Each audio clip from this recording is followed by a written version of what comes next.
15 বছর পর এক অন্যরকম নির্বাচনের মুখোমুখি বাংলাদেশ।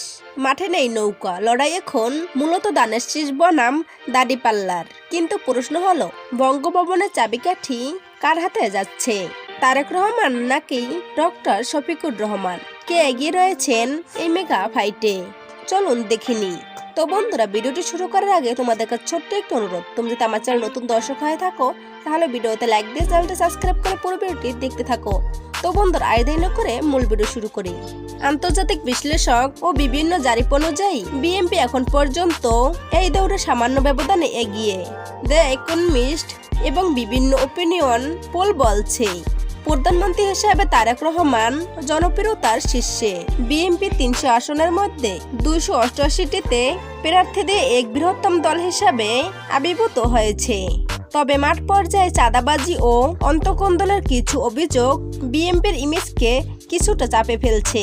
অন্যদিকে দীর্ঘ সময় নিষিদ্ধ থাকার পর ফিনিকেলা পাখির মতো ফিরে এসেছে জামাতে ইসলামী।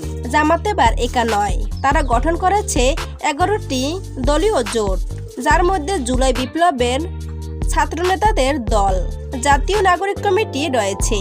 সাম্প্রতিক জরিপ অনুযায়ী বিএনপি সমর্থক যেখানে 34%, সেখানে জামাত 33% নিয়ে গার্ডেনের শেষ ফেলছে। তাদের সুশৃঙ্খল সংগঠন এবং ক্লিন ইমেজ এবার তরুণ ভোটারদের আকর্ষণ করেছে।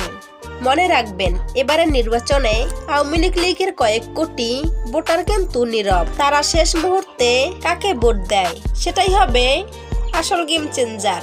এছাড়া জেনারেল জেড বা তরুণ ভোটাররা এবার আদর্শর চেয়ে দুর্নীতিমুক্ত দেশ গড়ার প্রতিশ্রুতিকে বেশি গুরুত্ব দিচ্ছে। তো বন্ধুরা, লড়াই এখন সমানে সমান। একদিকে বিএনপির দীর্ঘদিনের রাজনৈতিক অভিজ্ঞতা, অন্যদিকে জামাত ও ছাত্রনেতাদের নতুন সমীকরণ। আগামী 12 ফেব্রুয়ারি বলে দেবে কার মাথায় উঠবে বিজয়ের মুকুট। তো বন্ধুরা, আপনাদের কি মনে হয়, তারেক রহমান নাকি ডক্টর শফিকুর রহমান, কে বেশি যোগ্য? কমেন্ট করে আপনার মতামত জানান। আর পরবর্তী আপডেট পেতে আমাদের চ্যানেলটি সাবস্ক্রাইব করে আমাদের চ্যানেলের সাথেই থাকুন। ধন্যবাদ।